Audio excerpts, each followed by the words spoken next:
What do you think about the digital revolution that we've seen so far? Where is it going, and how might it interact with other forms of technological revolution in science, such as biotechnology? Well, in the coming years, computer chips will cost as little as a penny. That's cheaper than garbage, cheaper than scrap paper. So computer chips will be everywhere and nowhere, including our contact lenses. So when we put on our contact lenses and blink, we will go online. And who were the first people to buy internet contact lenses? College students taking final examinations. This means that my students will blink, and they will not have to memorize all the things I've been talking about. This is going to revolutionize education, because we cannot force students to memorize things that they can simply blink and get. And then if you feel sick, you will blink and see RoboDoc. RoboDoc is artificially intelligent, talks to you in plain English or Russian or whatever, speaks any language, accesses the entire internet for sound medical advice, almost for free. This is going to revolutionize the medical establishment. We'll still have doctors, but doctors will use RoboDoc as an aid. And if you're in a car accident in a foreign country, you don't speak the language, you'll talk to your wristwatch and talk to RoboLawyer. RoboLawyer understands the law in any country, in any language. In fact, I personally believe that artificial intelligence, the robotics industry, will eventually become bigger than the automobile industry of today, because your automobile will become a robot. You will talk to it. You will argue with it. You'll have discussions with your car about the best route to take. And when you want to park the car, you simply tell your car, park yourself, and the car parks itself.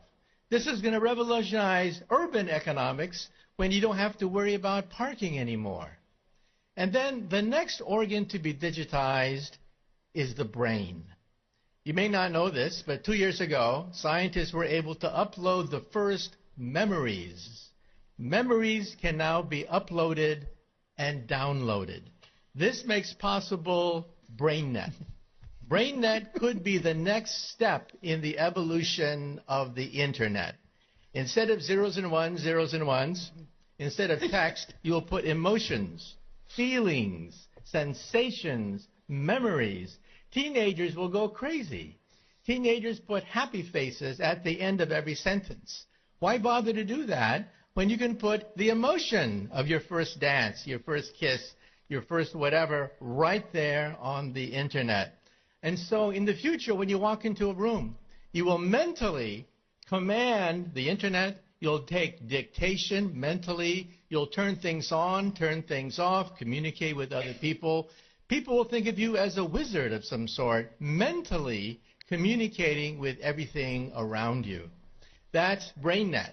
And then biotech is being digitized now. We can create a human body shop. We can create from your own cells, so there's no rejection mechanism. We can create skin, bone, cartilage, noses, ears, blood vessels, heart valves, bladders. Complete windpipes can be grown in the laboratory. The next organ to be grown, by the way, is the liver. So for all you alcoholics in the audience, take heart. We may be able to grow your next liver. So even the economy is now being digitized into something I call perfect capitalism. You see, capitalism is based on supply and demand. But you don't know who's cheating you when you buy something. You don't know what the profit margin is. In the future, your contact lens will scan everything in a store, tell you who's cheating you, tell you who has the best product, what is the profit margin on every single thing that you can scan with your contact lens. And so capitalism becomes perfect supply and demand. This means that there are winners and losers. The losers will be middlemen. Because why did Amazon become so big? Why did Airbnb, why did Uber become so quickly so large? Because they digitized the middlemen. So I tell my friends, if you want to become a billionaire, take an industry. Take any industry.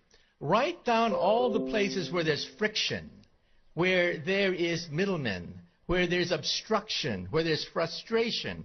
List all the places in any industry, digitize it, and you too could become another Amazon founder. Thank you, Professor. In good futurism, that is a future with both inspires and terrifies. So thank